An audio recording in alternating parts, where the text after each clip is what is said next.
Senate Committee on Devolution that had a meeting, or a sitting rather, this morning, and they were meant to receive a memoranda on two particular bills, one being the County Boundaries Bill and the other being the Assumption of a County Government's Amendment Bill that has been sponsored by Leader of the Senate, Majority Leader Kipchumba Murkomen, who will be joining us just shortly on set.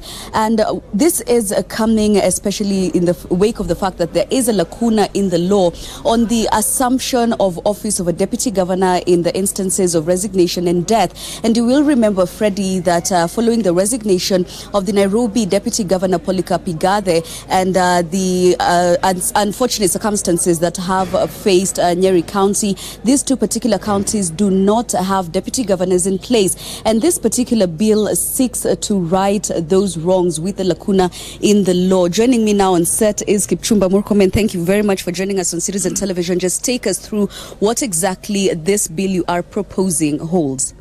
Just as you've said, it is true. The law as it is does not really say or provide mechanism for replacing a deputy governor in case the deputy governor dies or resigns or impeached or is ascended to the office of a governor, like in the case of the examples I've given covers the cases of Nairobi and Nyeri. And so the procedure we have followed from here is the same procedure that is followed for the deputy president.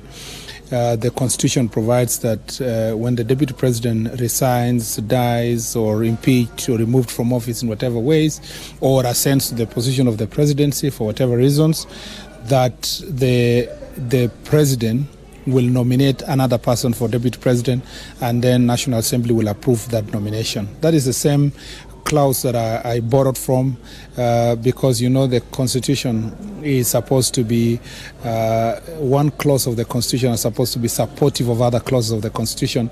And when you are dealing with such a situation, you look at what does the Constitution say in similar situations. And that's why then I have provided that the deputy governors will have the power to nominate the person. That person must have the qualification of being a governor, and then it will submit to the county assembly. The county assembly must, within 14 days, first of all, when the vacancy in the office of the deputy governor occurs, the governor must do the nomination within 14 days.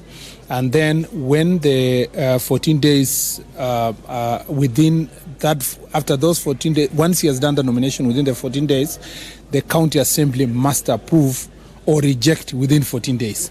And then, so you have only a period of 28 days. As we speak at the moment, we have an inordinate period where the governor of Nairobi and the Nyeri governor have not nominated deputy governors because of the situation they have found themselves in. Of course, what is happening now is that before the second reading, which will happen next week on Tuesday, we have extended the period of public participation longer than required by law, because the deputy governor's caucus, the council of governors, and the county assemblies, residents, lawyers, they wanted more time to present their memoranda, because there are people who are objecting, who are saying that, you know, what happens in that situation? Shouldn't the party have a say? Shouldn't the residents of the county have a say?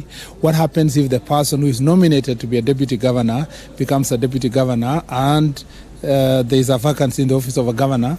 Can such a person, who was not even a subject of election, ascend to the position of governor? Those are the issues we're still grappling with. We may or we may not insert what happens to that person, whether if the governor then loses or is impeached, is removed from office, or dies, will the deputy who was not part and parcel of the original campaign with the governor become a governor?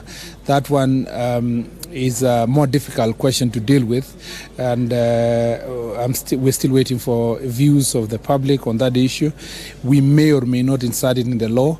We may leave it to a question of interpretation when the time comes. But isn't that exactly why we are finding ourselves in this particular situation? Because a lot of questions have been raised rather on the drafters of this constitution, why we are finding ourselves with a chapter 11 on devolved government that really had not foreseen such a situation, and yet now we are finding ourselves having to, you know, someone like you having to draft bills to right those wrongs that were there, and as well your bill giving mandates or clear-cut roles of deputy governors. Chapter 11 does not speak on that.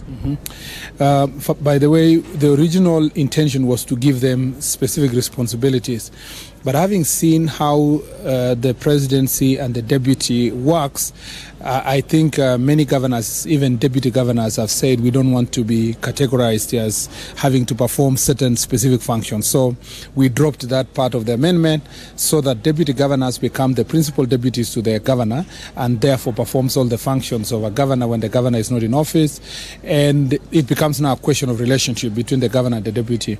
The same thing with the president and deputy. There is no specific role that is defined that the deputy president must do this, but because of political arrangement and common sense and good manners, good politics, you will find that the president and deputy are working together closely, and that is what must be encouraged in the counties by not defining specific roles.